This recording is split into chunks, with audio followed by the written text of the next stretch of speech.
Yeah, let's not have that. Dan's redoing the conference room, so. Okay, surprise is coming on. Yeah, surprise. A good surprise. Oh, are we doing a makeover? We do an HGTV makeover. No. Not that kind of surprise. I don't do well with building Oh, things. yeah. No, not you. Well, we got a class. We'll do that for you. Just go to the construction class and say, this is what I do. Okay, we have a home I could do that. I could ask them. Okay. I'm not good with those. I forgot. I'm telling my 17-year-old that he has to come and help me. He doesn't know that yet, but he's gonna help me. I know it's like, it's like 100 degrees in my office. Yes, take care of this. Let's keep it where it's at. Wendy, let's keep it where it's at here. We're not raising it. No. I'm sorry. I'll leave. Welcome, everybody. Thanks for coming. Let's call the meeting to order. And there's no changes in this, right? So we can move on to the Pledge of Allegiance. Stand with that.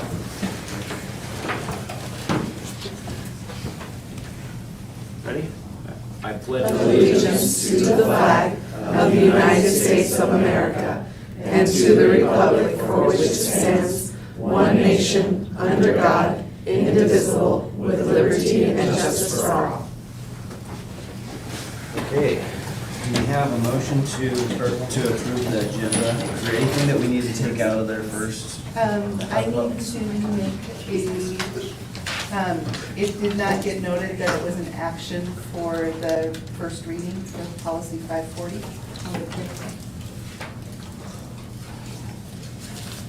So that will just need to be noted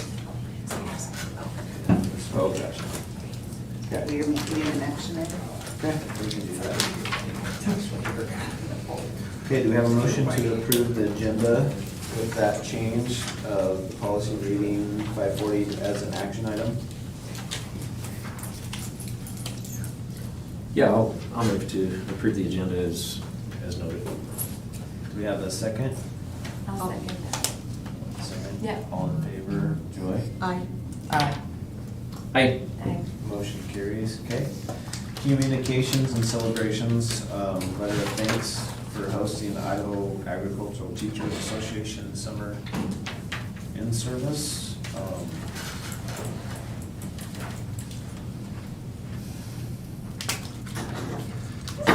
Looks good. Okay, so moving on to the celebrations, Director Graves.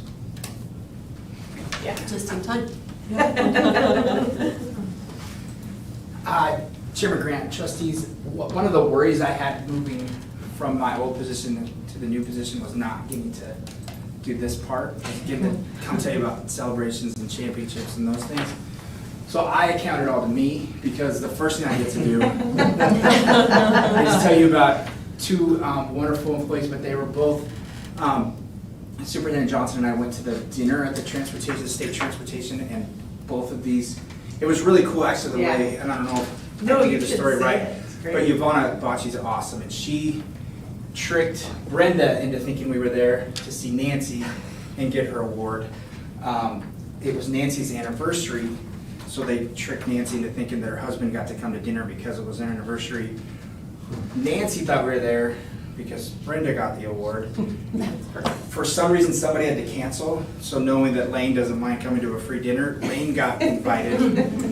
Brenda had no idea, so neither of them knew that they were being honored as driving trainer of the year and our transportation director of the year.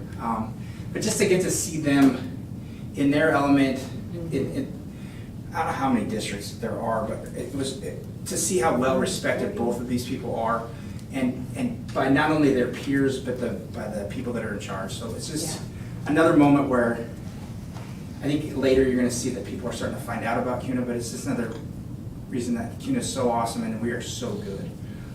To think about the transportation director of the year and the person that's in charge of all the training, we have the two best in the state. So We do. They got rewarded by getting the night off. That's why they're not getting it. But you guys know that we are still among champions, whether it's our kids or our people. So, Yeah. thank you. Thanks. Thank you. And it's hot here. So, move on to reports and the update on the work of the capital planning task force. Superintendent Johnson. Yeah, Chairman Grant and trustees, I just really get to kick this off and close it because of our amazing team, some of whom are here tonight to present. And as you know, one of the goals of the board was to establish this committee so that we could update our 10-year plan because we were a little off our trajectory from our original plan because of COVID, because of changes to the community. And this group has been amazing to work with. And I'm going to turn it over to Trustee Johnson, who will talk a little bit about who's involved. And then we'll get to hear about these amazing people. So, I guess we'll just, start off with this one here. We did meet 7 times. We got an extra one in because we're trying to get this done before our update for you here. Several of the people who are here were there with us. There was some touring, there was some drafting of the 10-year visions. We tried to start prioritizing as far as where it was. There's a lot of information and a lot of time spent on doing this. They were 2 hours apiece, pretty much. I think we pretty much went. And usually there was an after meeting sometimes too. Yeah, there was. So we, people have been invested in it, and I think our attendance has been pretty good. I mean, there's been a few people who've missed occasionally, but I think for the most part, people have been committed to being there and participating and doing things. There's always, when you work through this process, and I remember in working on this process in the past, sometimes there's a little bit of frustration because people want to jump to the end, and it's hard to, but if you don't work through the process, then you don't get as good of a result. But we had to, and we're still working through that to a certain extent, but there was some frustration about a 3rd or 4th meeting that, let's just get to solving the problem. Let's get this done.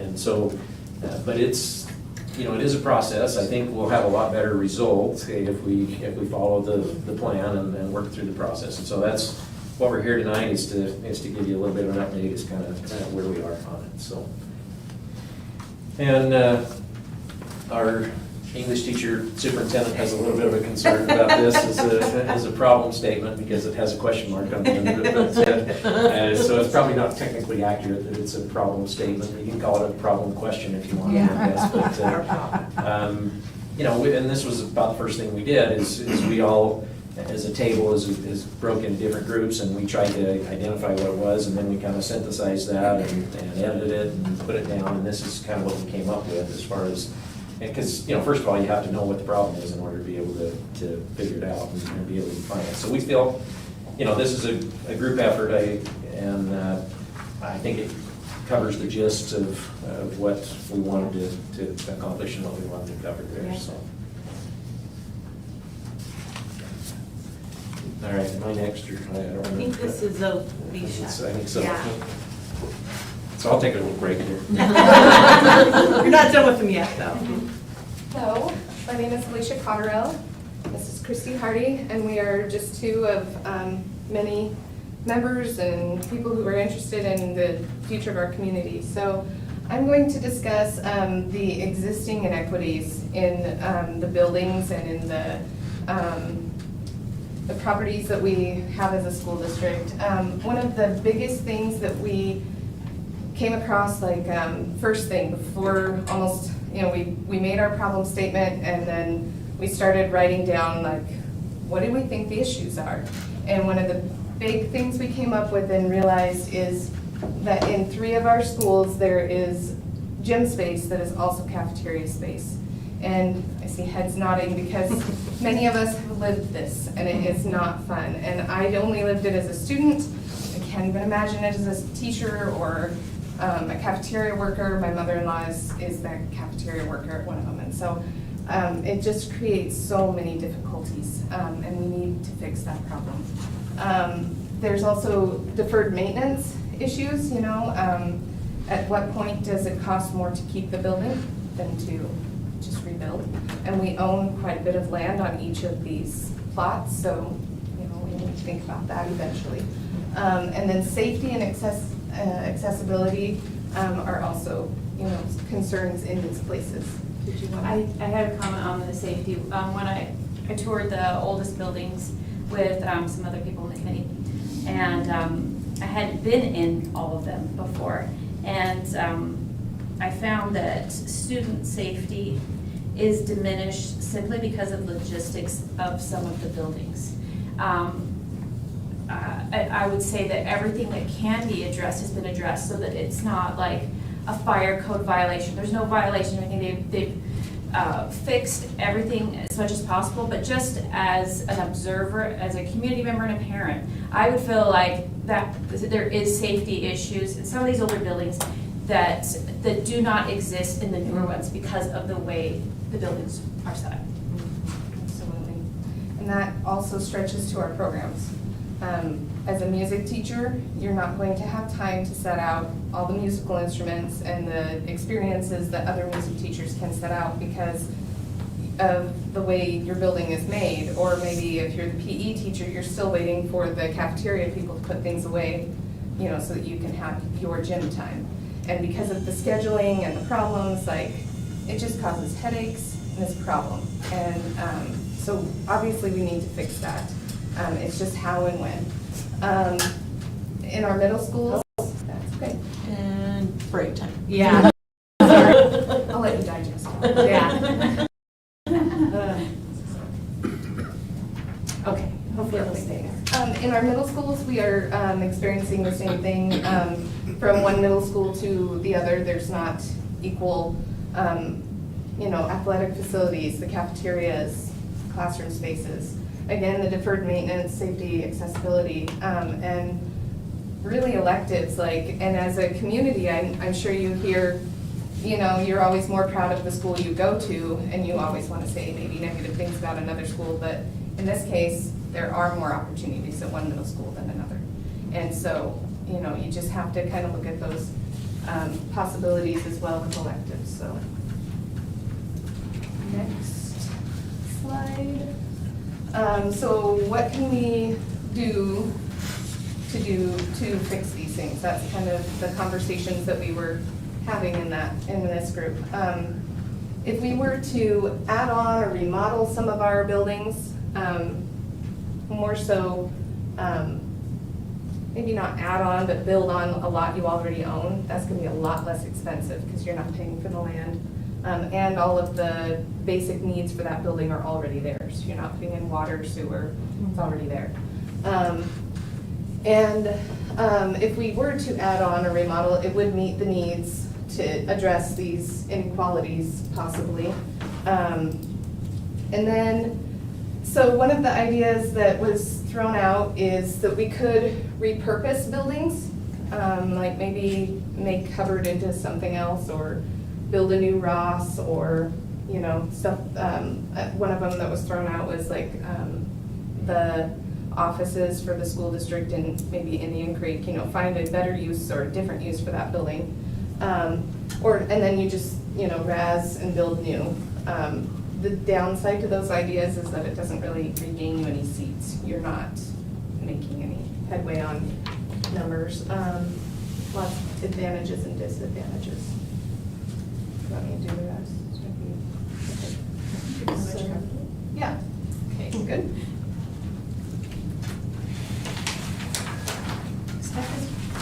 Great.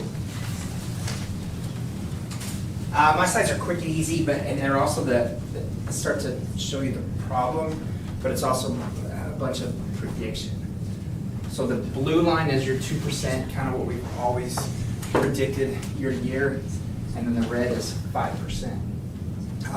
Just getting to be in our new world, this number right here, this prediction of 2% at 5.829, I can tell you where we're at right now. As of June 30th, we were at 5.796, so about 35 less, with 3 caveats.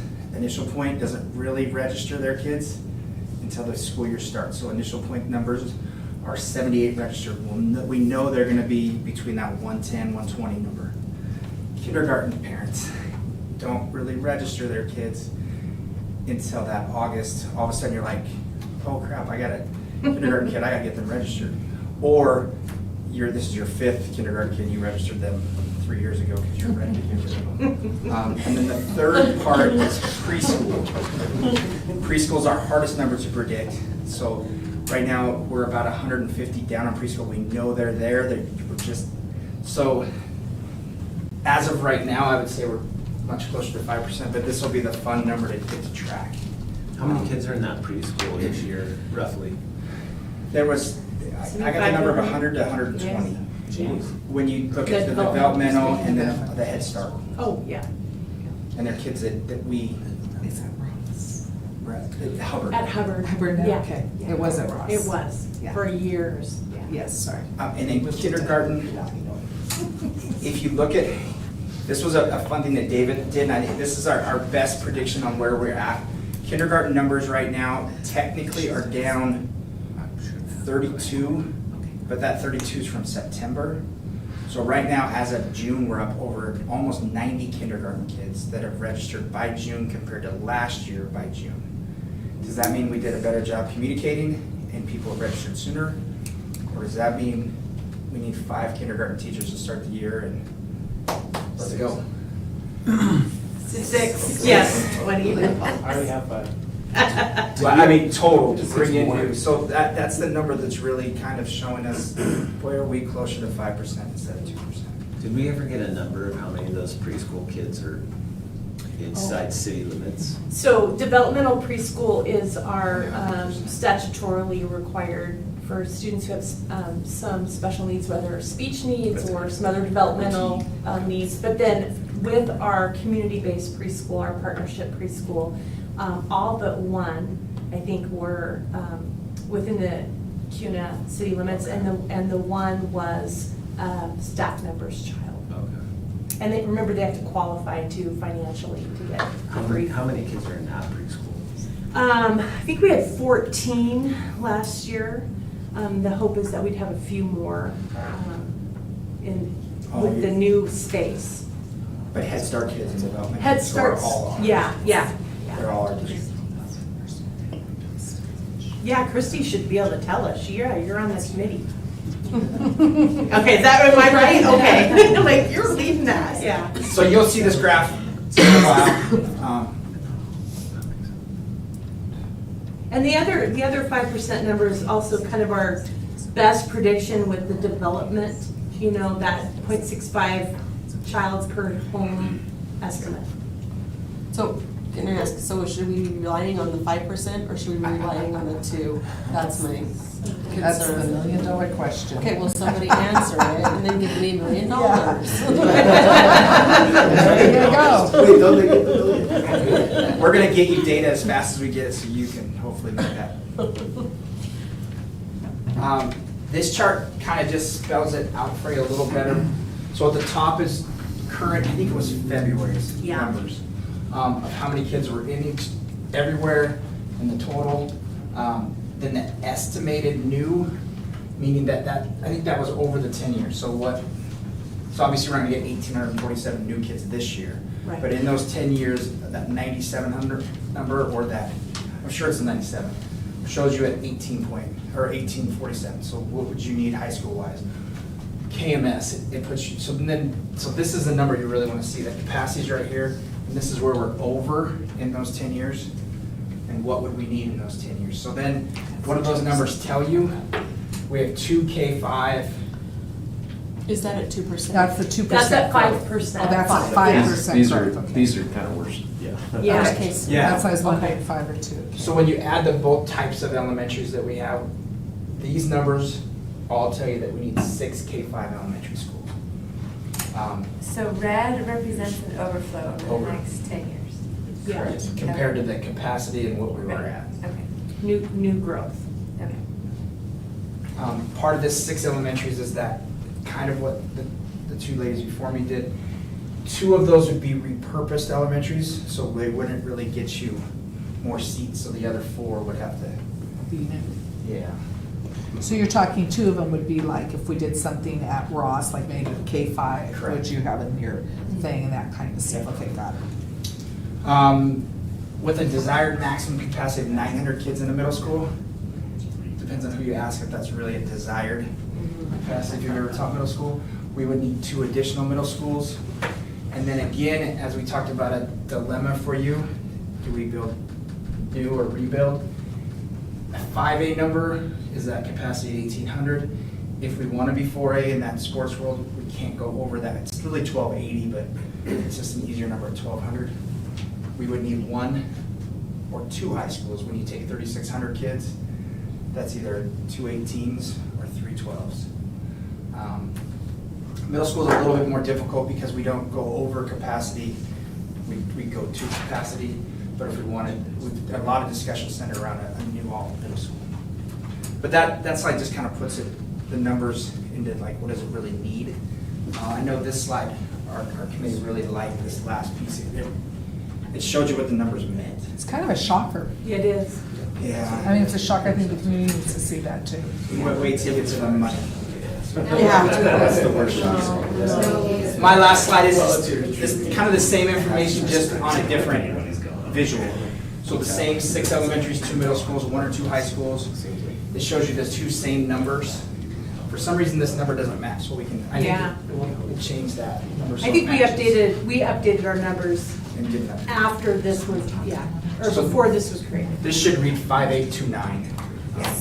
So on your middle schools, those are brand new schools, not adding to the schools that we have, because I would seriously hate to see us add to the current middle school as hodgepodge as it is already. Yeah. I would not. Yes and no. So the middle school, it's saying that 900 is the capacity as it is right now.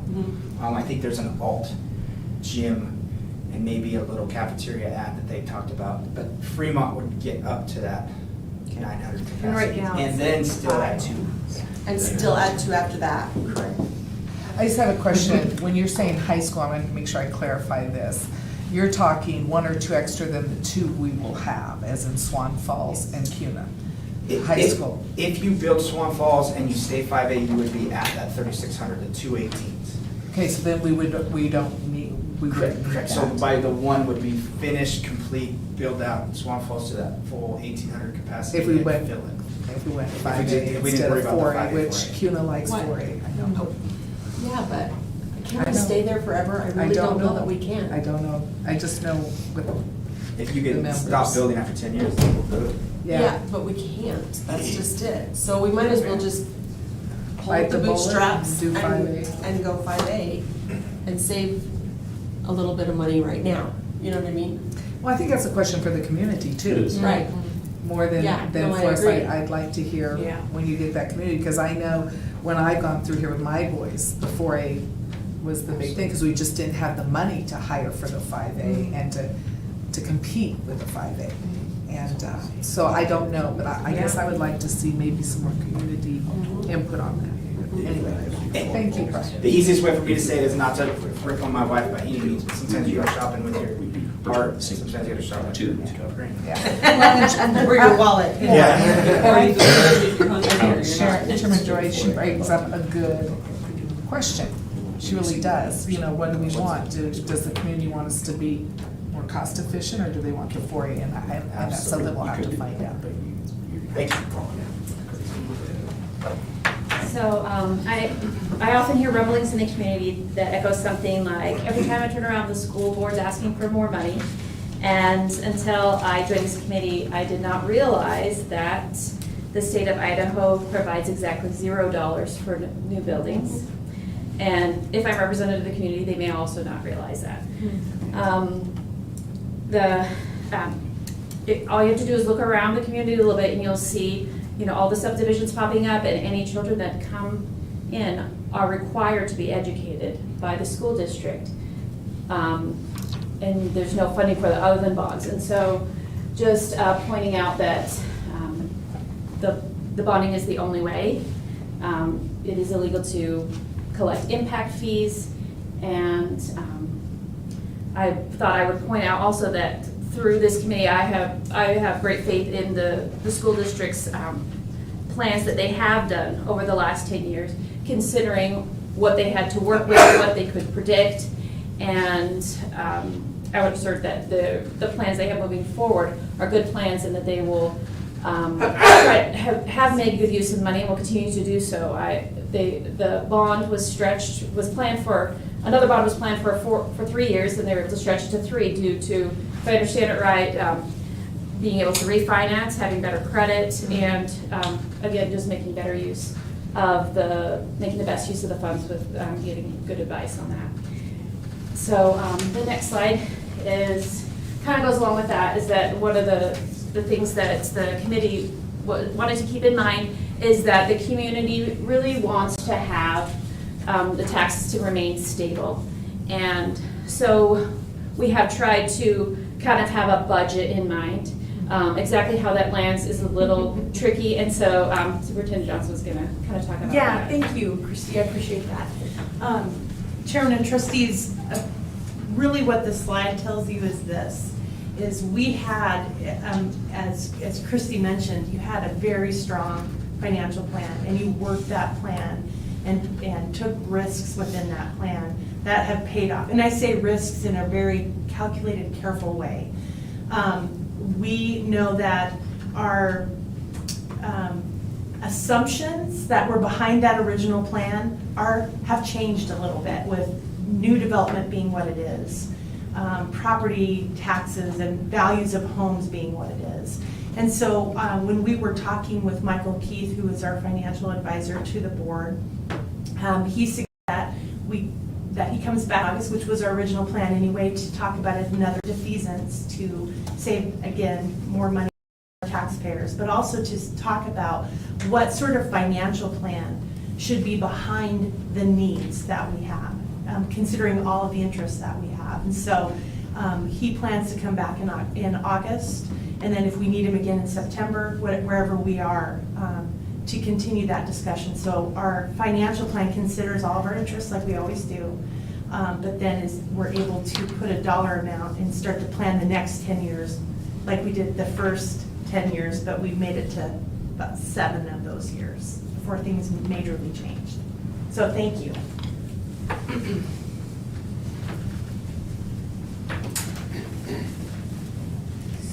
I'm sorry you're getting such a workout up and down, I apologize. We're back.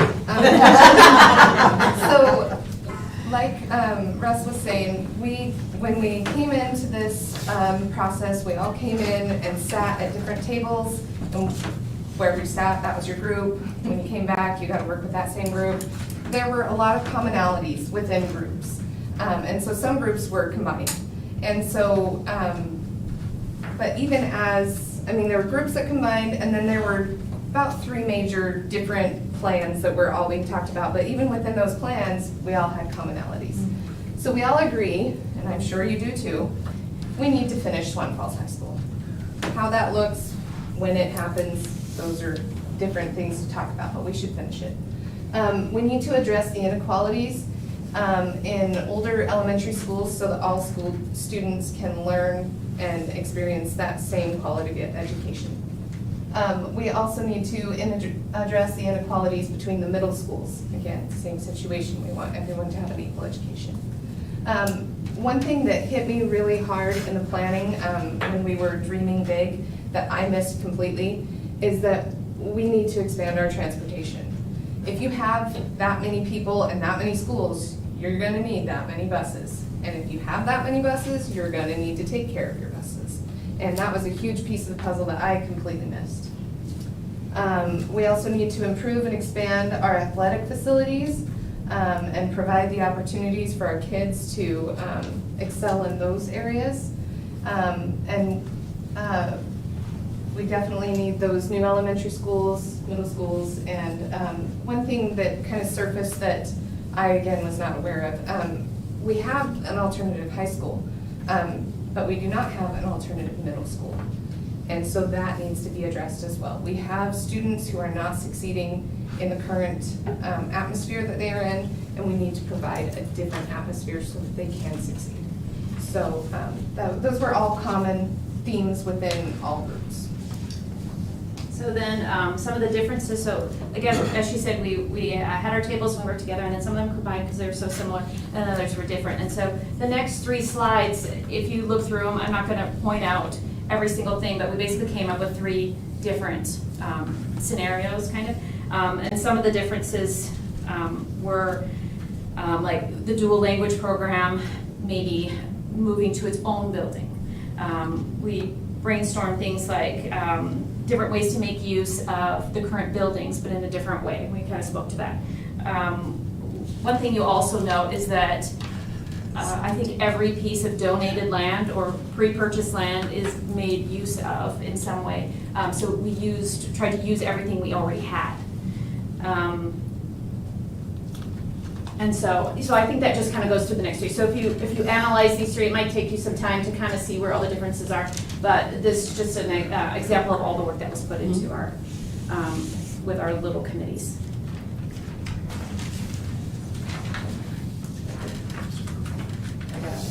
Who's next? I'm like, You are.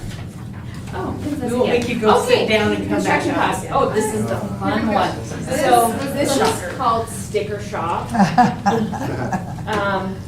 I just want, you can read some of these $1 million things here, but something to point out is that Silver Trail was built for $11 million. And to get the same sort of building now is gonna be $28 million. Another thing, I believe that the auditorium, Performing Arts Center, was about $2 million when it was constructed, and now to do the same thing would be 11. It's just the way it is right now, and so I did a little adding up,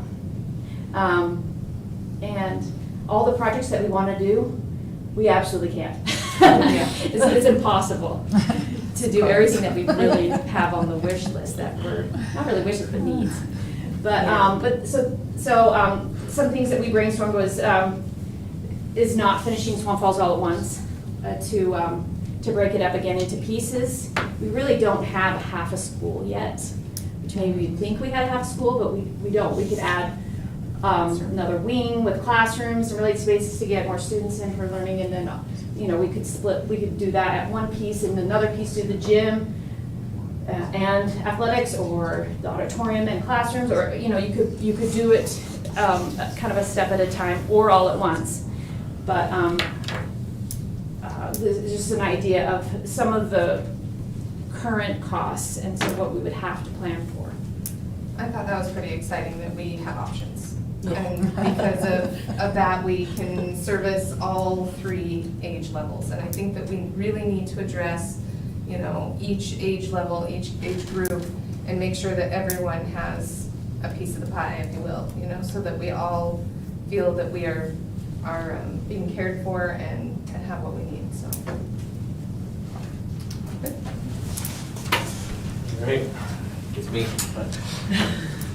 So, if you just look at that, it's about 86 million just to finish Swan Falls. So that takes us up to our bonding capacity right now if we did that. So I think it became very clear after we all finished gasping and picked up our jaws when they talked about it, that we're probably gonna have to do Swan Falls in at least 2 phases, if not maybe 3 phases, so in order to be able to do that.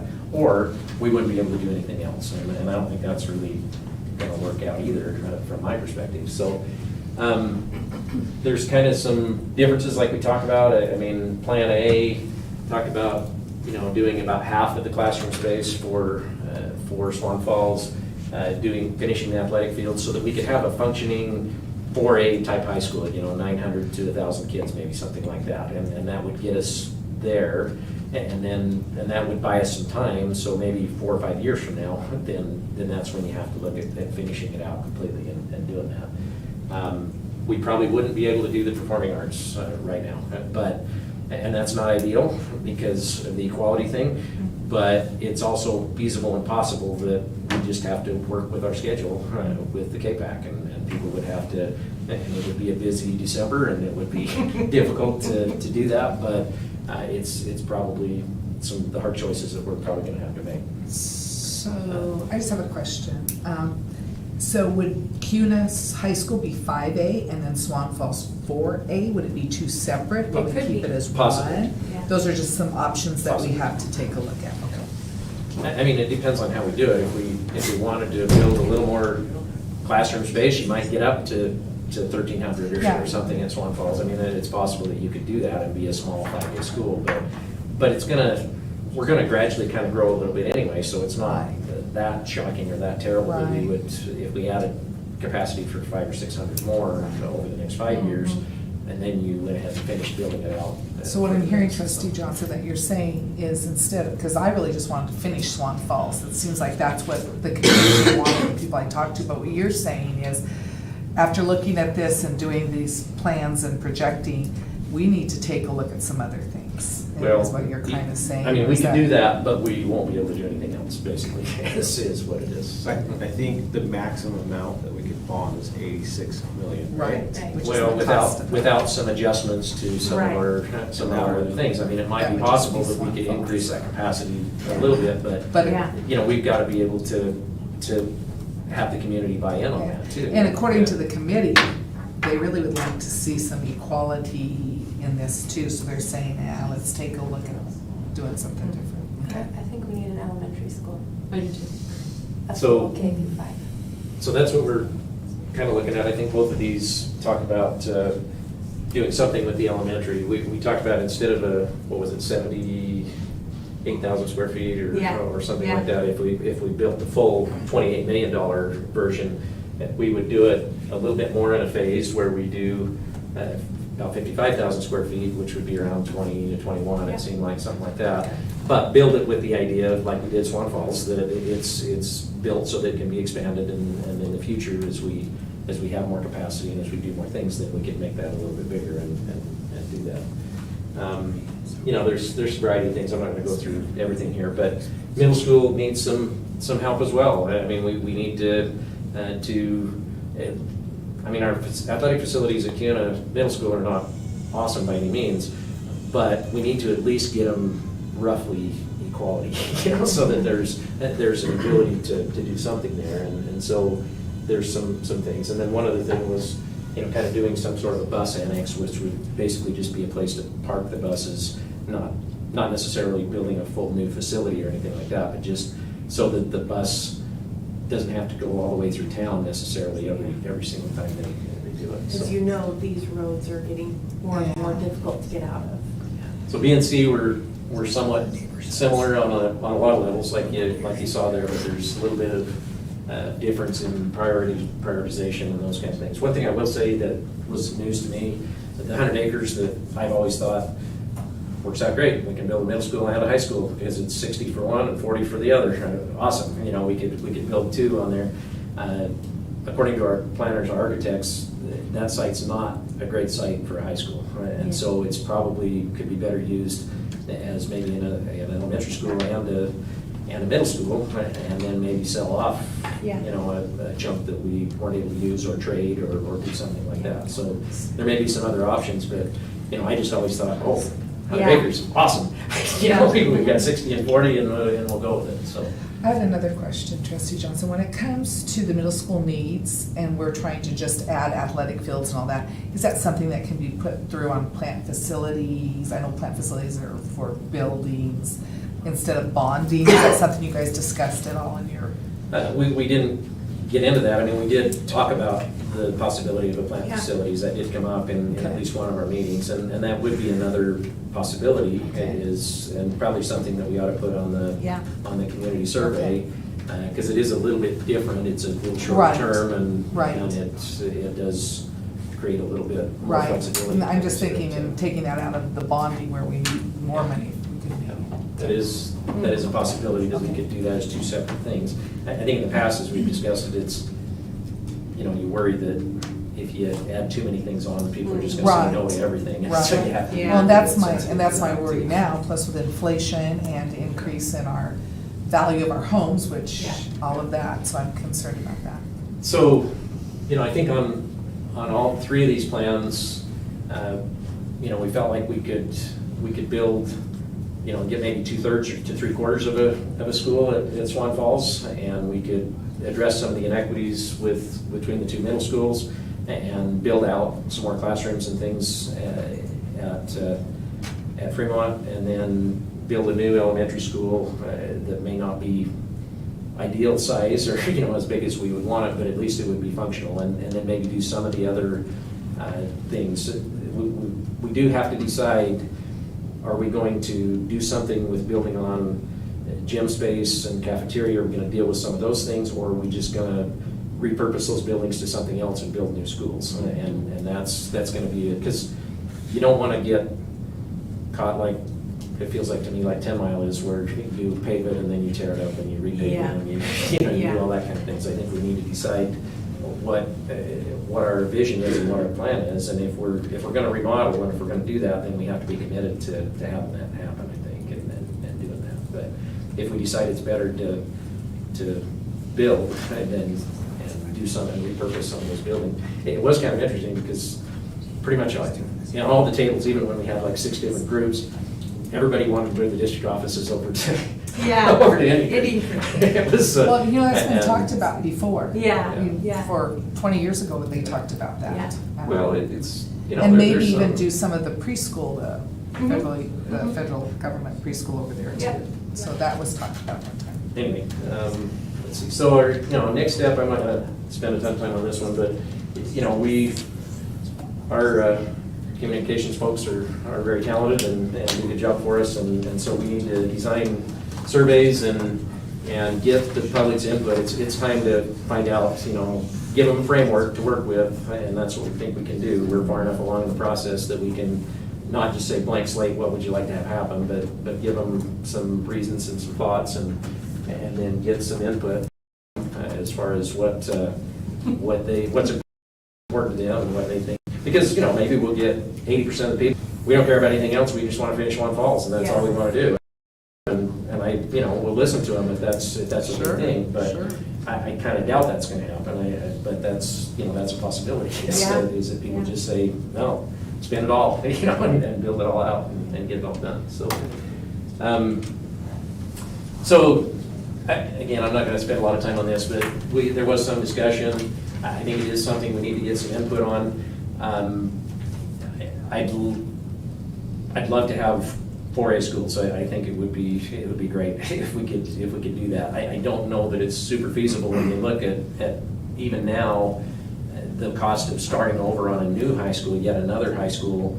We're at what, 106, 110, something like that, and that's right now. And if you start thinking about that, that probably isn't really financially responsible, or that at least it's something we have to really think about. It would be great if we could do it, but I don't know that it really fits with what all of our other needs and all of the other things that we have. So, again, if we did do it, even if we did it in a couple of phases, 2 or 3 phases, if we got Swan Falls built out in 10 years to everything, then we would have capacity for 2 1,800 student high schools, and we could handle that and do that. So, anything else? No, I think you covered it. We had a couple of slides in there about the conversation, because we had that conversation as a committee, but we also know that it's been a conversation here on and off throughout the year, so. Would anybody else add anything that has presented? Did we miss anything? So when you're looking at your A, B, C plan, that's just right now, that's not for the whole 10 years, that's just right this to That's start kind of with. that's our prioritizing of basically Okay. over the next 3 years. Okay. So, and then we know we'd have to come back. Sure. And we did that we did it in 3 phases, so we have, the plans actually have the priorities for all 3 phases, but we just kind of focused on for this upcoming one as far as. Well, and of course, we want your input. If we're off the rails a little bit from what you would like to see as a board, we want to get your input before we go out, right? To get more input. I think I can't really make a decision until I see what the community's Yeah. feel is. So Yeah. I feel like that's what we need to do next, is talk to our community. Absolutely. Anybody else? No, I think it's important Mrs. Hardy said about, Yeah. I didn't know Yeah. that you got nothing from the state, you know, and I think it's important that our community knows that, because I thought everybody would know that, but that, you know, we're doing the best we can. We want their input. Yeah. And to see what that looks like. But I think we have a lot of options. Yeah. As Trustee Johnson said. But I want to see what the community wants. But one of my options I'd like to see too, and I'm sure you're going to put it in, is building, instead of, do they want to see us like destroy buildings? Uh-huh. Or, Yeah. because I know that like Hubbard could, there's a lot of different uses we could do for Hubbard. Yeah. And I personally, I think, oh my gosh, just tear it down or just remodel it, you know? To me, one of the things I was just thinking when I looked at this and was going through my board packet, it could be a great alternative, alternative high school or middle school or both. You're located close. And then the other thing is Ross, you know, full-time school at Ross. We've got plenty of property there. Yep, yeah, you could use it and do something else. Yeah, so I want to know, does the community want to see us like take the buildings down? Yeah, Do they want to see us good. just to add to it, Yeah. to try to get the best cost we can? I mean, I just kind of want to know what they think. Yeah, absolutely. I know that there's a lot of sentimentality to Yes. the buildings, and the community seems to want to hold on to that as long as they possibly can. So I think keeping the buildings and repurposing them is probably going to weigh out, but that's just my guess. Yeah, Well, someone who taught at Indian Creek for over 20 years, it's Yeah. kind of hard to see Somebody who's it attended all go. our schools, Yeah. you know? Yeah, and so, yeah, that was my third grade student right there. Yeah. At Indian Creek, yeah. So it's just kind of hard to see that, but I know that we have to do what's best for this community, and I just want to do it. So, Yeah, and against that, I think part of the reason that Indian Creek was a popular choice to maybe move the district office over is just because of the nightmare of drop-offs and Oh, all those sure. other things, because that property is not designed very well. Well, for and the that. gym, where are you gonna go with a gym and a kitchen? There's really no place there. And I like the idea of it being, I like to say we have plenty of things we can talk about, but I can see that as offices there. And then also Yeah. moving, maybe our kindergarten, our preschool over there. yeah, Because you've got playground space Yeah. too. Or you could do training there. yeah, There's so much you can do. So, but that's neither here nor there. yeah. But that's, I'm sorry, Oh, I was Trustee gonna Grant. bring up another perspective, is I do worry about us, the point, like, a lot of patrons don't have a big picture of everything, right?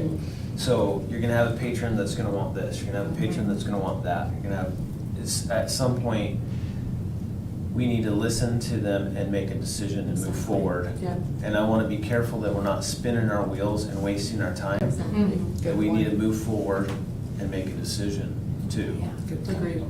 No, you know, that's true, and I'm hoping, but since we've gone through this process, I'm thinking we can do a better job of giving alternatives and giving guidance as to what's going on. That's, you know, that's the hope, is that when they see it, they go, okay, I didn't know that, but yeah, that kind of makes sense to me. And Yeah. they can see that. And I think it will drive our decision-making if we understand some of their ideas. And yes, you're gonna get people in today's society that are A and B and they don't wanna see together. But it still works well if I know what the majority does before I make that decision. I feel better about that. Case in point, Swan Falls, we thought we were doing a great job when we built it in phases, and then all of a sudden I got pushback from people. Why did you not build that out? What were you thinking? And it was like, well, we only passed by, what, 10 or 12 votes? Yeah, And we were 12 thinking votes. of people in our community. Yeah. So, yeah, I just want to hear what you think. Well, and to your point, Chairman Grant, we have a plan for input, like if we use the opportunity for the start of the school year to get that input, when people are really laser focused on, you know, what's happening in their schools as they return. We hope to have before the board at least the option to make a decision if we were to run a bond in March. So we would have that to you in November, and probably in October, some more data to you as the committee works behind the scenes. And I want to give a very much appreciation to the people who presented tonight. Alicia was also one of my students, so it makes me really proud when our former, students come back and contribute. Sorry to embarrass you, Alicia, but it is a really great thing about CUNA, is people who grew up here come back and they give back, and it's something I'm really proud of in this community. They take ownership. They do. We also have Brian Keeler here, say hi, who's also served as a community member on the committee. So we have had an amazing committee, very dedicated group, like Trustee Johnson said. People missed it was because they had legit reasons, but mostly people have been every day, every meeting, coming and working hard. Learning a lot, right? Cram sessions with a lot of information to try to sift through, and very creative options. We got to play Schoolopoly where we. Yeah, we got to play a game. You saw some of them in my office. I think the board game that we kind of created to get this to this point, but we will balance as always. We want input. Sometimes that input may not be informed, but it will give us a sense of what people are thinking, right? And so when we start to educate the public about things, what do we need to communicate to them? So. And there's some value in that too, because then we know what we need to work on. And what Absolutely. We need to do. So there's some value in knowing what people are thinking, even if we go, really? Yeah. Yeah, thanks. I Thank definitely you. don't want to diminish any No. efforts that you guys have done with this committee. We really been appreciate it. No, but during registration, if you could figure out a way to put it in there somehow, you might could get more input than you normally would. Yep, and we want that. Among the surveyors. Yeah, absolutely. So we have a draft of a really rough draft of the survey. When I say we, Allison has really tried to listen and capture all of this. And it's difficult because we want input on that 10-year picture, but we also, so that, people understand, but we also want input on, so what do we do first? Like kind of how we put the presentation together. So your input tonight has been really helpful to kind of adjust some of the survey questions. And I have another comment or a suggestion. At our senior center in CUNA, I think it'd be important to somehow incorporate them into this process. I like the idea of registration, but a lot of our seniors are the ones who vote, and it's important. And I think sometimes they feel like we as a school district don't keep them informed. So if there's some way you could do that, Allison, and I wouldn't even mind help presenting for an evening of something, so that they know that this is coming down the pipe, we need your help, we want your input too. Because sometimes they're like, they didn't tell us we're gonna do this, and now we have to, we're on fixed incomes and now that kind of stuff. So. Absolutely. Keeping it simple probably in the beginning, and then you can focus on explaining the 10-year plan, but keeping it very straightforward and simple. Yeah. Okay. Thank you for your input, trustees. Thanks. So moving on to the consent agenda, do we have a motion to approve the consent agenda? I'll make a motion that we approve the consent agenda. I'll second is. that. All in favor, Kirsty? Aye. Motion carries. Is there any delegations? No, I don't think so. There are not. Okay, moving on to unfinished business with the ISBA resolutions. Vice Chairman Thomas, do you want to take over? Yeah, so we are in the month that we are going to be submitting these to ISBA. So I'm just gonna start at the top there. The first one is our resolution to get impact fees, get schools added to the definition of which facilities can receive impact fees is expiring this year. So we're just gonna resubmit the same one that we had before, upon approval, of course. The second one there is, we have, as Elmira has told us in her presentations, that there are those unfunded parts that haven't been restored. And And so we're working on the verbiage of that one still, trying to nail it down and make it as easily usable for Quinn as possible. But that one is just to refund those things that we're gonna end up having to take when the ESSER funds run out. We'll have to take them out of our general funds, and we don't wanna have to do that. We want them to start funding those again and not try to keep saying, oh, but you get ESSER funds, but those run out, so we need those refunded. And so we'll have that nailed down here soon. The third one is complete. I believe it's linked here. Yeah. We worked with the Twin Falls superintendent and came up with this resolution. I feel like it's very well written. I did not write it all, so I'm not actually tooting my own horn on that one. You helped though. I helped, but Quinn's request with this one was to give her as many options at resolving the problem as possible. And so as you read through it, you'll see that we gave some leniency to Quinn to be able to say, okay, well, if you can't give us this, then give us this. So it's broad enough for her to be able to actually get something done with this one. Then number 4 is the one that Trustee Johnson brought up. And we definitely have some wordsmithing we have to finish on this one to make it so that it's proper. But I have no reservations as that we can do that. And then this last one, the number 5, the one where we don't get counted, we get to count GEDs as being complete or graduating on time.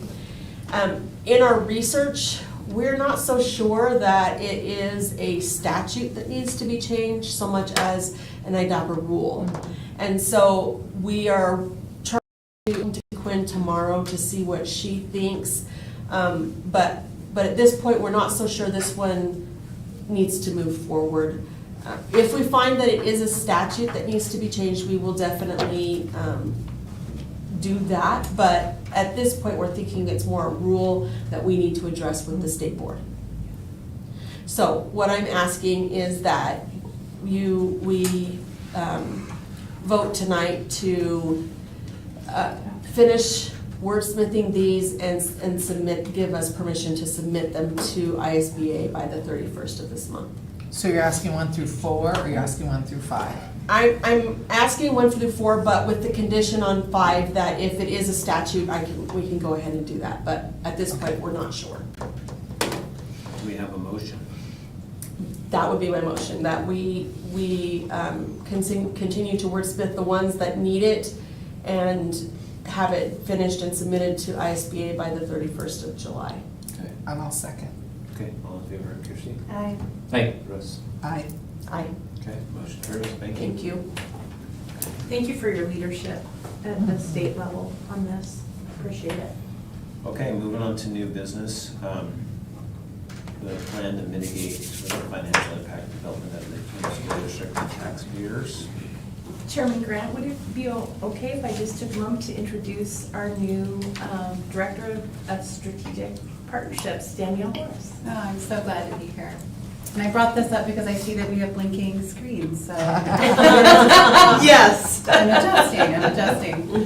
Chairman, trustees, I'm really happy to get this chance to not only present what I've learned and what I've been able to glean from Ravi, but also really to get your feedback. So I want to let you know that while we have a few slides, this is not necessarily what we know to be true and real moving forward. It's a proposal. And I'd really like to hear your feedback about how to make this our plan moving forward that we can all feel good about. So we entitled this Bridging Partnerships because we realized that, gosh, couldn't have had a better setup than where are we going with our buildings in 10 years? What's the legislative landscape? We've got impact fees, and then we get to talk about this? It's perfect.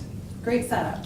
So what we're really saying is how do we partner so that the city of Kuna, our council, our developers, our districts, that we're all speaking the same language and that we're all serving our kids. That's what we're really trying to talk about. And I've gotten a chance to meet some folks. I've only been here just a month. But what I've learned about Kuna is everybody cares about their kids quite a bit. So it's a nice North Star to have as a team. So we've got a strategic partnership team. I get to be the director, and I just do what Robbie says. That's your first mistake. I last one more month on that area. We're lucky enough to have Tammy and Matt and Brian as part of the team. And I want to draw your attention to that last slide, is we really want to also include what I'm hearing from this board, is what does our community say? When we've got folks like the two ladies that presented before that are embedded in this community, we want to involve them too. I've already got them agreeing to talk to city council later too, so they're already on board, yeah. So that's our strategic partnership team. I just want to say Yeah. thank you to the board for your work and being innovative. You know, you've given us, I call myself agent of you guys, I present to the council and planning and zoning, but you guys have given us the risk to take on these endeavors, and really the only district in the state that's really doing that. So thank you for providing that opportunity for us. Yeah, and everything goes back to this, right? When we wake up and it's 2033, we want to look at our community and see that every day in every classroom, that students are receiving quality instruction and growth. I heard that in the planning for capital planning today. We want to make sure that we are a place where people choose to work and we have feedback with all of these things. So this isn't something that we put on the side. This is something that guides the work that we do. I wanted to show that because I got a chance to meet and learn about your team through the creation of that document. So it's really fun to get to see that document in action.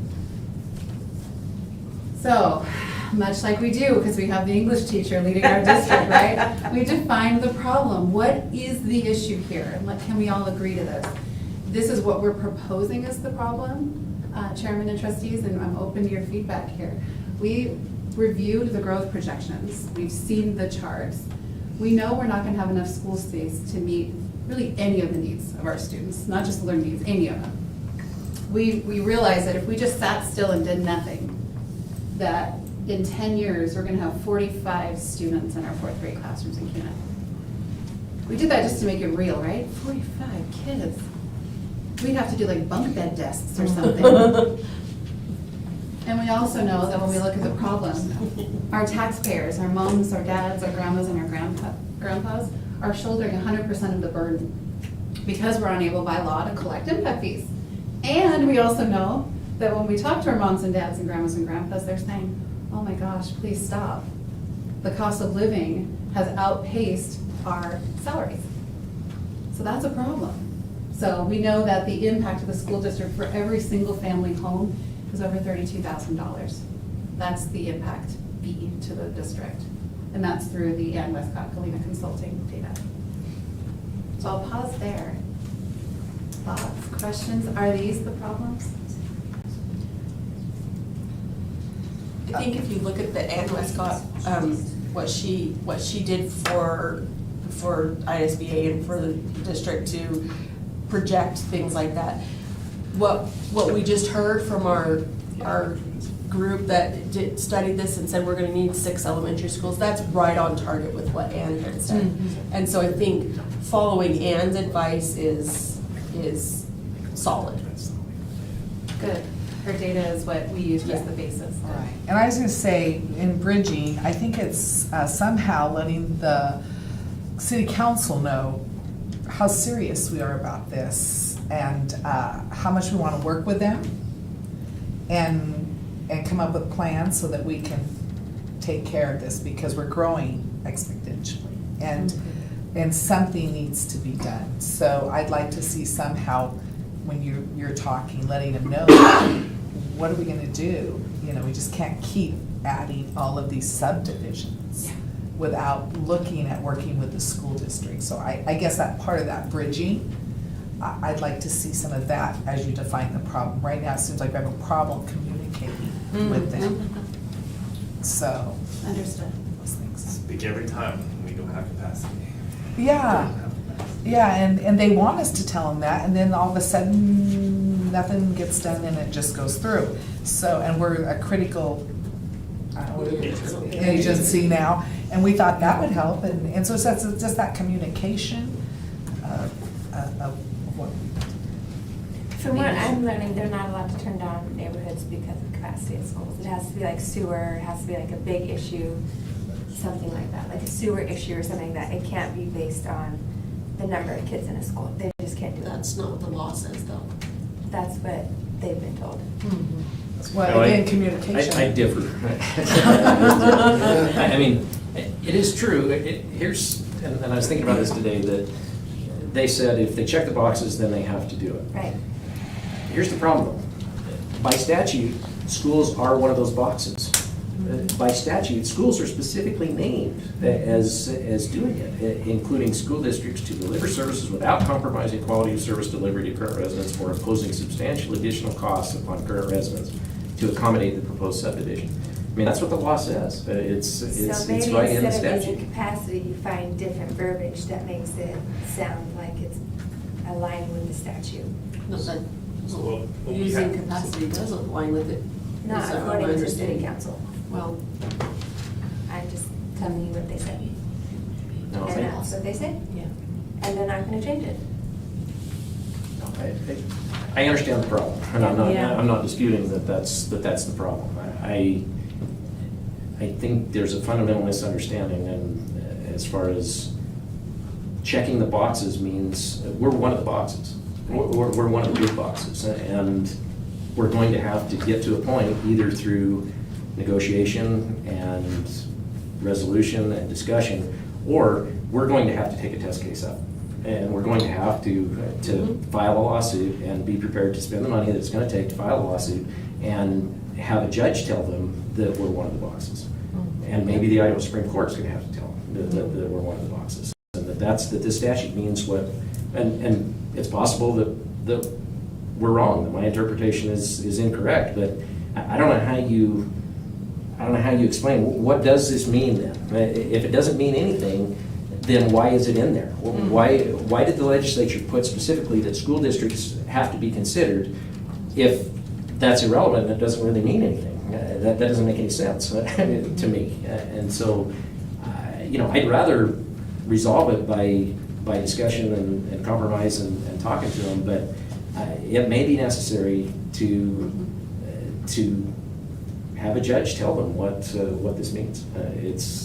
And if they're only concerned about the developers, they're not going to listen to us. They're not going to pay attention. If the developers are the only ones that they're concerned about, then there's no balance there. So. I did hear in the last city council meeting a desire to come to the table to let the past be the past and to build a plan for the future. I did hear that directly.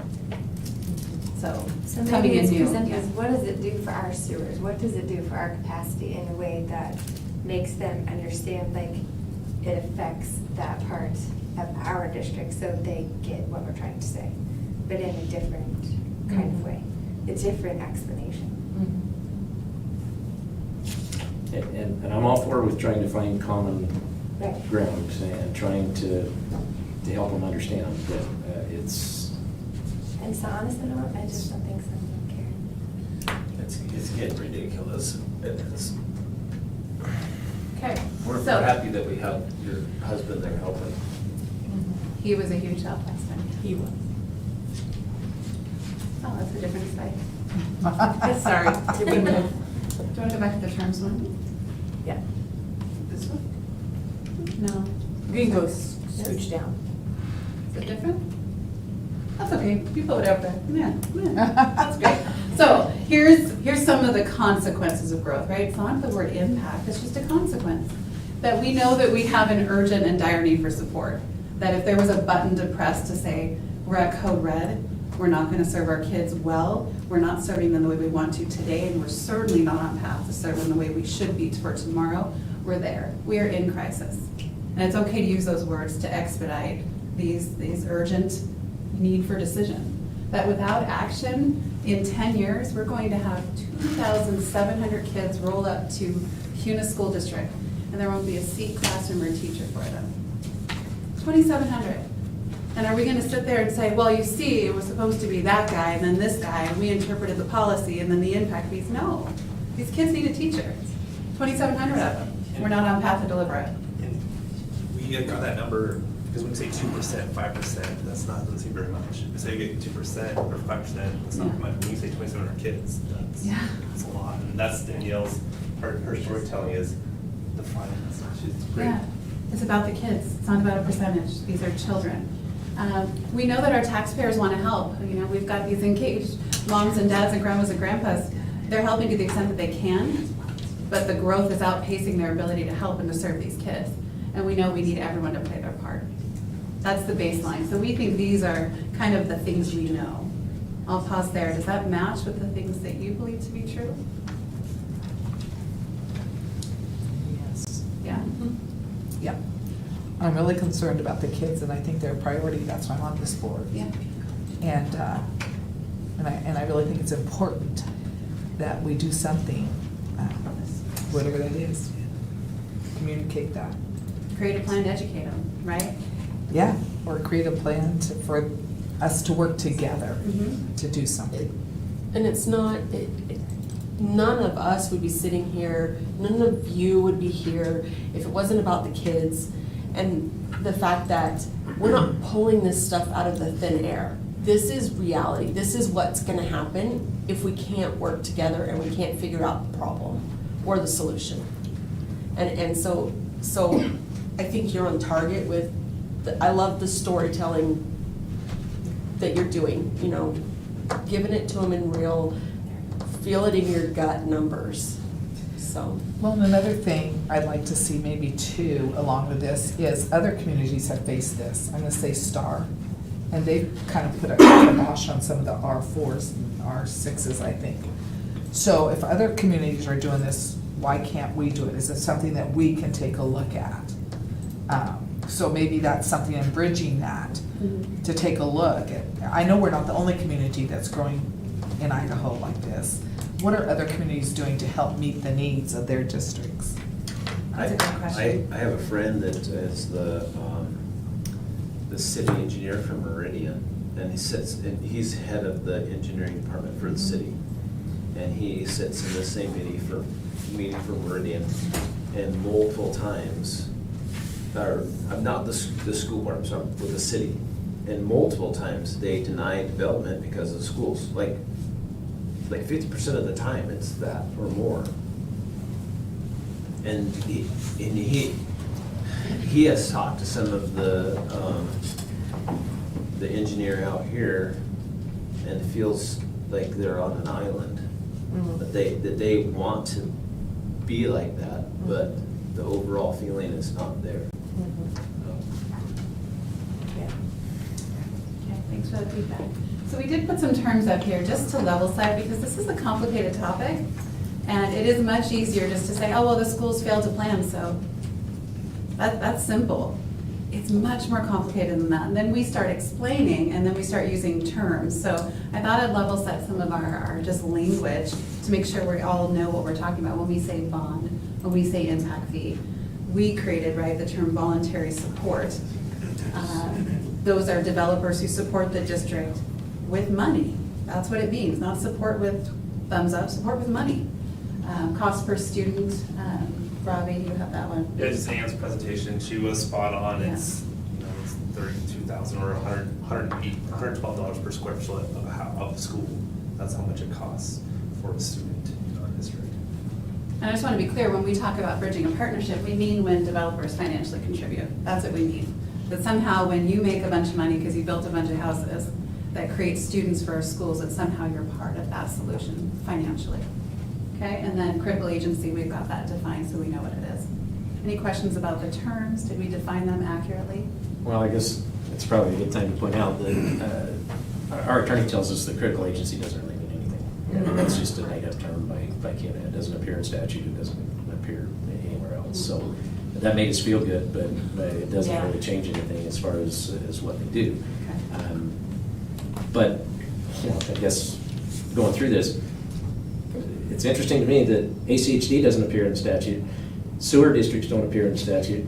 The only one that specifically appears in the statute is school districts.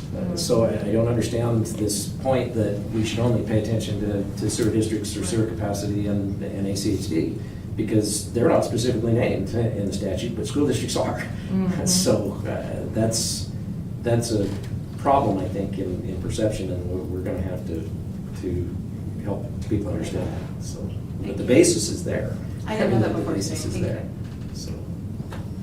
Well, how did Crimson Point come about? Crimson Point is the school district. The developer did give some of the. Yeah, money you to donated the them. land, and so that's But why that the was- board named the Land school. that didn't help build it. No, but that was also the guy who sold that land, his farm. That was his requisite, that you Yeah. must give Yeah. some land to the schools. Yeah. That when he sold his farmland, that's what he told the builder, or the subdivider, whatever. Yeah, developer. The developer, Yeah. thank you. Yeah. I need a list of terms I know, myself. it's confusing. I needed it. Trust me, Yeah. I needed it coming in. The developer. Yeah. And that's how it happened. Okay, our next slide. Oh, we already went through We've got this. this one, we've got this one. I think we're back on track. Yes, with we're your back on track. notes. You've seen Yeah. this one before. I like that we actually have similarity in our slides because it shows that we're showing, here's what we predicted based on what the past has shown us, and here's what COVID and growth and Idaho and people coming in, that's what reality is. So when people say, well, you failed to plan, no, we actually did a pretty good job of planning to this one, but we have this. That's the difference, and that's where we're getting the 2,700 kids, is we planned for this many, but we're getting this. And what we've done in the past are our method of, I call it let's make a deal, right? Where we sit down and we don't really feel like we have much leverage, right? Because they told us that we can't say no to new developers, so we've said, well, what can you give us? And then we've said thank you at the end, whatever that was. That's gotten us to here. It's not gonna bridge this gap. So that's why the state council is seeing that shift with us, I guess, shift to a new energy of, no, we actually need this now. We can't play let's make a deal and be happy. Really, I'll call it scraps. We can't be happy with scraps, because scraps don't build buildings. And that's what our kids need. I'll pause there.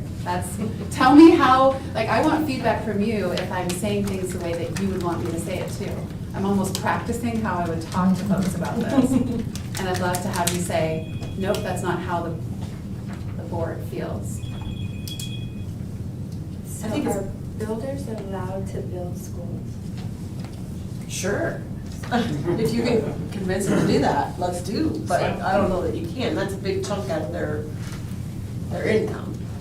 Yeah. I will tell you, the developer at Crimson Point, because I was in Crimson Point at that time, was not happy that he had to give that property to the school district and build it. It was only because it was part of the agreement with the farmer who sold it. See, people in the community think that he built it. Oh, wow. Under the impression No. that he, yeah, that It came that's why I into- asked, because I Yeah. thought that's. No, it had to be bonded. Our local taxpayers Yeah. built it. You and I built that. Yeah. I'm A okay good with PR for that, him, but Yeah. that's, see, there's this little misunderstanding. Yeah. That is kind of where I'm at this point. If they're gonna build, then they need to contribute to the money. Well, my frustration is when someone says that we failed to plan. Anybody who, I want to talk about Christy first. I'm sorry, I don't mean to put you on the spot. But when Christy first started Yeah. attending the meetings, it's because she was upset about something. And she wanted to be involved and find out what the heck is going on. And I feel like you now understand where we're coming from, and you understand why we need to bond and why we do things the way we do. The people who are saying we failed to prepare are not sitting in this room. They're not listening to what we're doing. There was one other person that one time called me and was really upset about something that we had decided, and I said, why don't you come and listen to what the reason that we made that decision? And that person now sits on the board. So I'm very frustrated by people who say we failed to prepare, but then fail to find out what we really are doing. When we have a city councilman that says that we failed to plan, he doesn't understand the big picture. He doesn't understand how the funding works. Well, and that's what I'm And that's saying. what we're doing. He's spouting about things that he doesn't understand. And that's my concern, is that maybe that's where we need to be, is make sure that they understand. Yeah. But my other concern is they need to put forth a little effort to find out why. Christy did, she put forth effort to find out why we're doing what we do. Many other community members have done that. That person, those people live in our community. If they think that we're not doing what we should be doing, then we need to let them know what we're doing, and they need to put forth a little effort too. No, you're in the right direction, and I Yeah. think you're doing it right. So we like that slide. This is a familiar slide for some of you. I'm going to turn it over to you, Superintendent Johnson, to describe this. This research is really what Ann West got with our original work around impact fees. The presentation that we shared with you, oh gosh, it's been several months ago.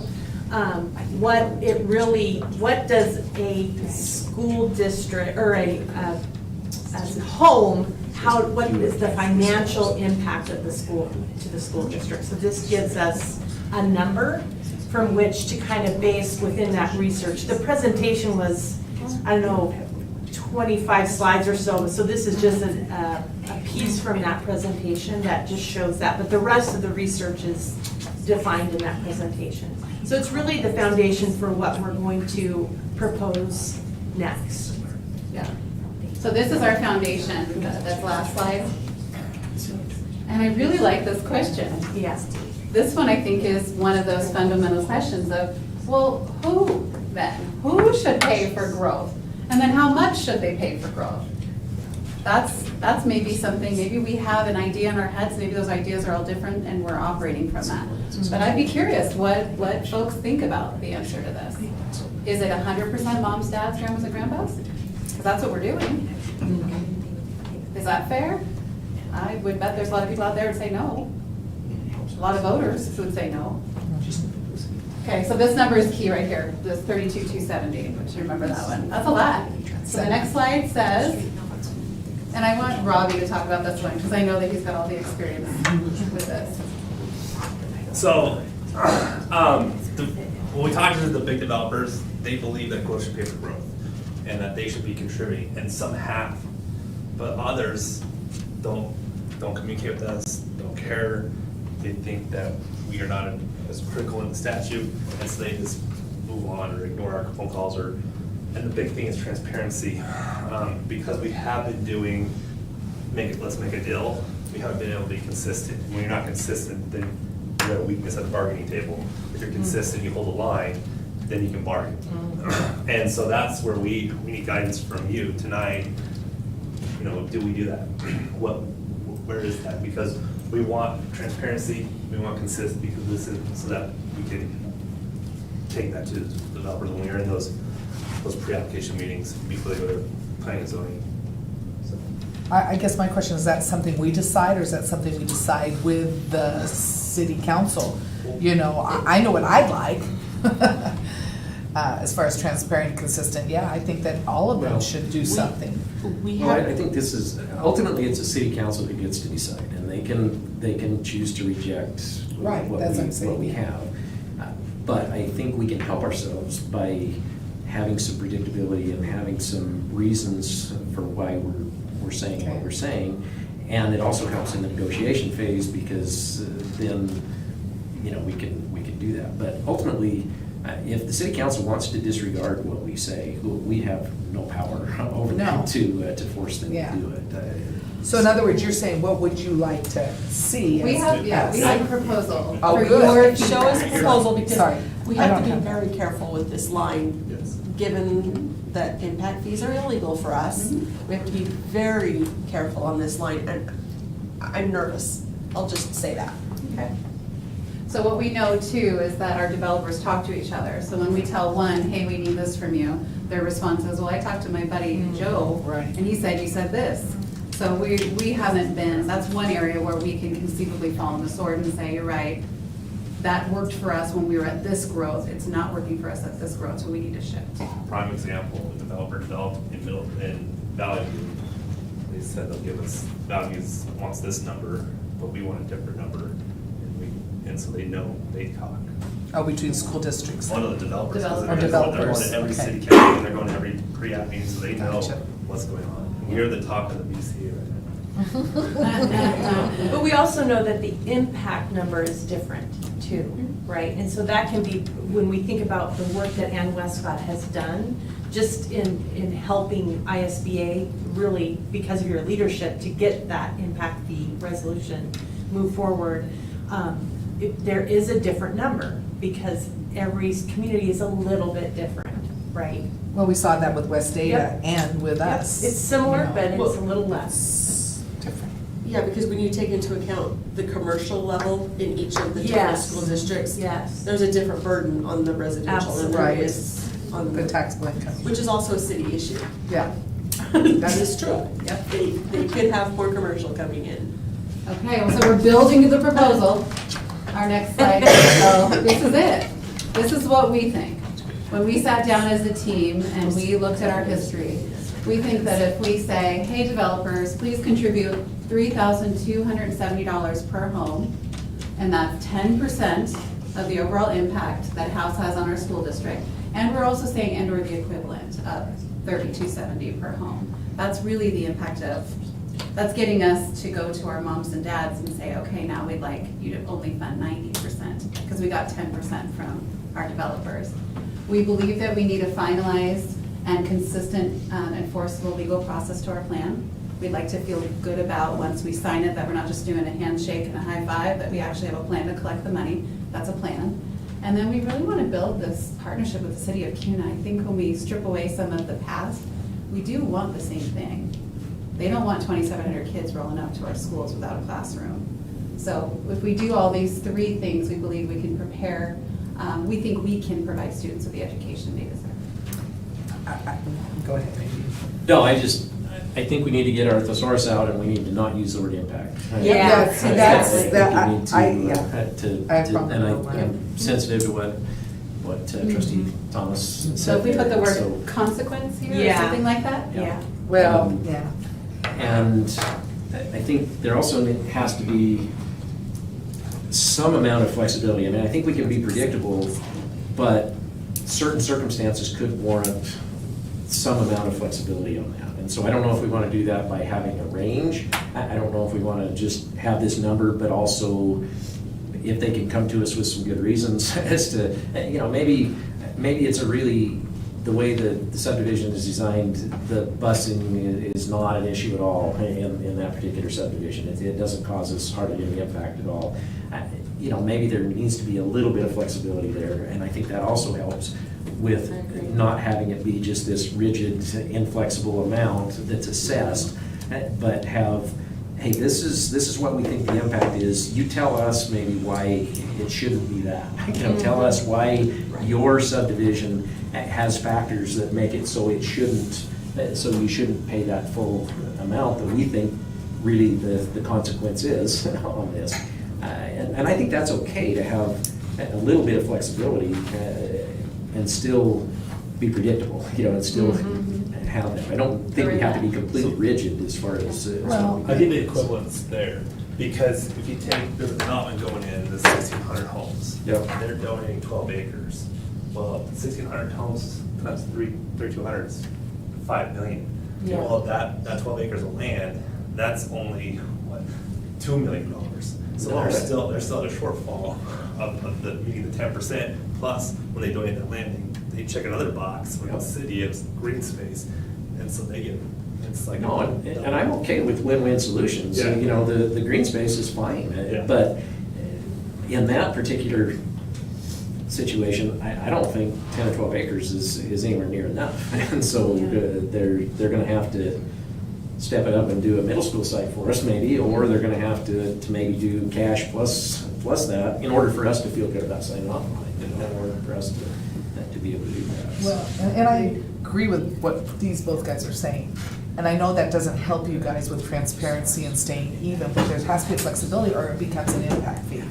If we charge everybody this, then it's more of an impact fee and then we find ourselves in trouble. Yep. So there has to be flexibility, I think, where they have to say, well, I don't want to do 10%, can I do 5? a 5, or can I give you a school bus or green space or whatever.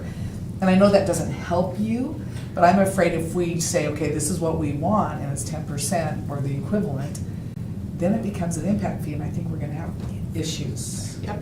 Well, So- but I think it's important how you can present it, because I think you can say, this is what we calculated is what we need in order to be able to take care of this. And there may be particular circumstances and particular things that lessen that consequence.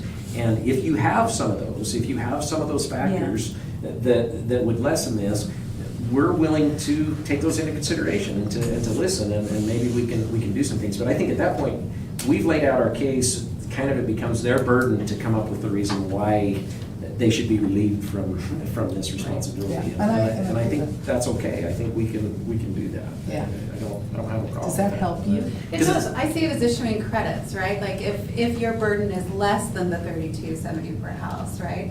Then we'd issue that as a credit, but we'd still have a baseline for conversation that was consistent and equal to all developers. Right. And so when they talk to each other and say, well, I got them down to X, we'd be able to say, well, they had a credit because their burden was this. Like, I think it still helps with Sure. coming to them, just knowing the direction and that we're not starting from a blank slate. Yeah, it puts you in a really untenable position to just kind of willy-nilly, well, we'll take 1,000 from you, or we'll take 1,500 from you, or, whatever. I think we have to have this framework or this baseline, and then, but also recognize that there could be particular circumstances that they might be able to present to us, and that they might be able to explain to us. So, I do think after looking at our strategic plan, we definitely need more skin in the game. Because yes, we can take a school bus and land, but it's not giving us space.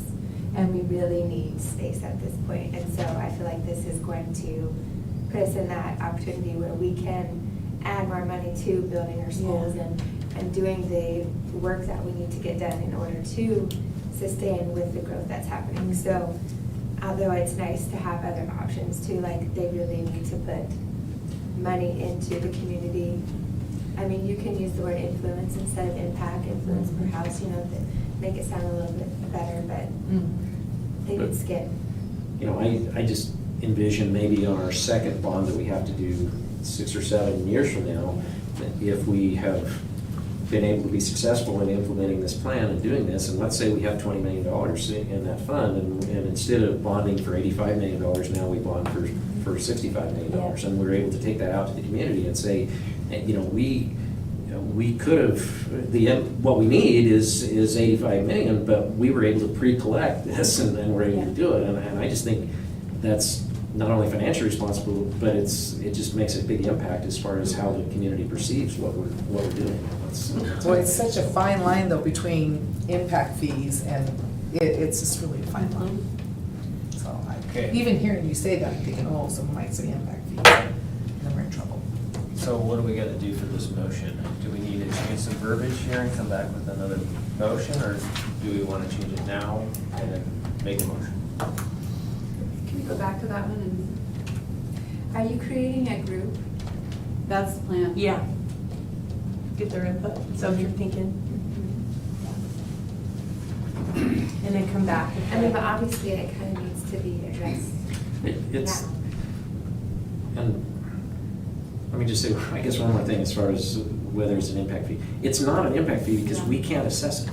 We can't, and we want to be careful about our language as far as what we do, but we do not have the statutory authority to assess it and to do it. And as long as we recognize that, and as long as we help them understand that, then it's setting aside $20 million and using that to lessen it, that's still a voluntary contribution. It's still, and we don't have the ability to assess that fee. And I get where you're coming from, but it just sounds so close. But I'm fine with 2 and 3. I think 1 needs to be reworked.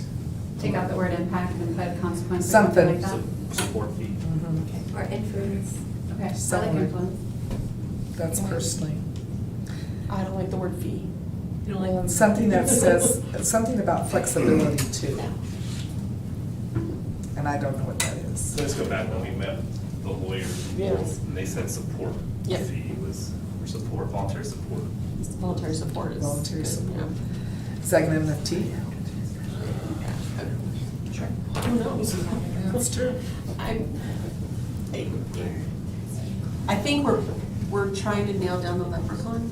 That's how I feel. The rain. And, yeah, and so, But we also want to, just speaking from a person who's often in situations where we're making decisions, you know, with the policy guidance of the board. It's a lot easier when I know what the policy guidance is, so I know where to go. So when Danielle's sitting down with the developer, she knows kind of here's what the board wants, instead of like, if she made a deal for 500, you guys might be upset. Right. You know, and, you know, that is a real, and the thing that's so hard about this is we are leading the way. We're innovating in this arena, so we don't really have other places to go to look for guidance. We're building it based on data from very trusted source with Ann Westcott's research. We should feel good about that, but the other areas, it feels a little nerve-wracking, as innovation usually does. When we innovate, we're the first to do it, and so it's scary often. So having good counsel, good guidance, good policy will help us at least know what the framework is from which we can work. So I think that's why we're asking for that tonight, so it's not, we make a decision and then it's frustrating to you, like that wasn't enough, you know, kind of pinging one another, because we don't want to do that. We want to feel like we're enacting the policy. Even though this isn't policy, we would hopefully impact, you know, in the future, we would maybe create something. I mean, I'm okay with this as long as we change some verbiage. Yeah. Okay. And specifically the word impact just can't be anywhere on here. Yeah. And like Joy said, the word fee, Okay. changing it to something Yeah. else. Do you want to make a motion with that change? Sure. Okay, so I make a motion with the changes of the word impact and fee to, what did I say? Moving here. What would you, I think just to authorize our team okay. to implement these proposals. Okay, to authorize our team to implement the proposals that we have discussed here at the meeting. I'll second that. All in favor? Joy? Aye. Kim? Aye. Russ? Aye. Okay, motion carries. Thank you. Thank you. Thank you. Lead the way. Welcome to the team. Great discussion, though, Yes. very helpful. Okay, so the first reading of policy 540, prohibition of weapons, Assistant Superintendent Beckett. Yes, so Chairman Grant, members of the board, it was great discussion. I know this is, I'll get to mine, but it was great discussion. It was just really nice to see that back and forth. And I know this is the last item on the agenda, and I know it's not like tomorrow's movie night, but it is about the policy. In 2019, we updated the policy, and we had a really good discussion on some of the items in this policy. But since that time, we've had to kind of tighten up this policy some. And so we've worked for the last couple of months with our attorney and with the high school and stuff to tighten up some things that have caused us some concern. And so we have done that and kind of vetted that out. We just want to bring this to you as a first reading, because we need it.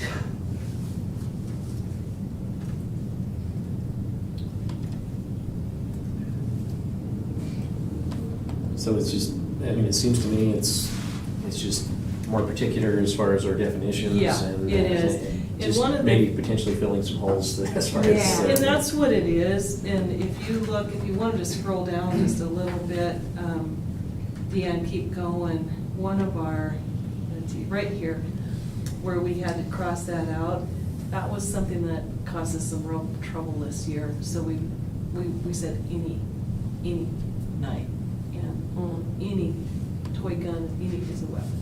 So we just, those are some of the things we just needed to kind of clean up because they've caused us some trouble. And we don't want to bring it to you, we're trying to keep it off your plate, and we can do that when we tighten up this policy. And has this gone through our lawyer? Like- Yes, Yeah. yeah, completely. A That's it. number of times. Okay. We've gone back and forth with that, and I would not do anything without. Yeah, I just wanted to. No, but I mean, I wouldn't, I need to make sure that it's by the law and, you know, all of that. So she's gone back, we've gone back and forth since May, going through this. Especially in the times we live. Yeah, that's the unfortunate thing, but I think this will help us. I see the revision process off to the right there, so. Yeah. So I Yeah. appreciate that, all the work that went into that, so. Okay, So, thank you. yeah, you're welcome. Do we have a motion? I'll make a motion that we adopt policy 540, prohibition of weapons, and the first reading. And I'll second that. All in favor, Christie? Aye. Russ? Aye. Aye. Good. Aye. Motion carries, thank you. Thank you. Good to the order Region 3 ISBA meeting in October. I do have an update on that. That will be October 4th at 6:30.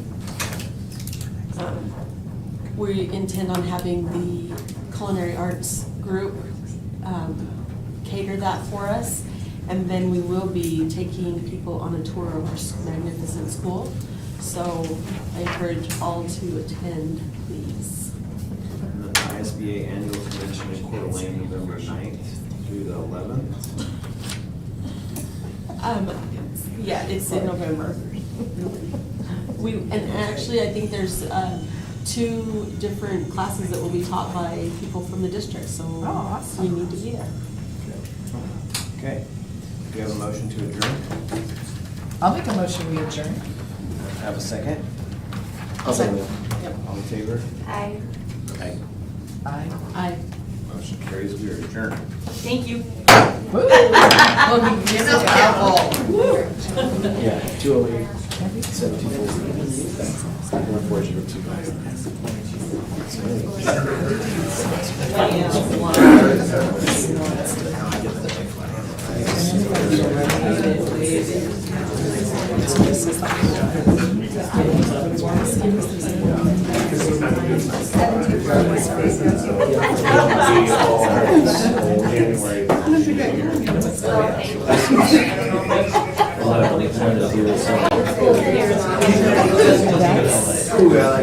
Did you count by 5, right? You count by 5?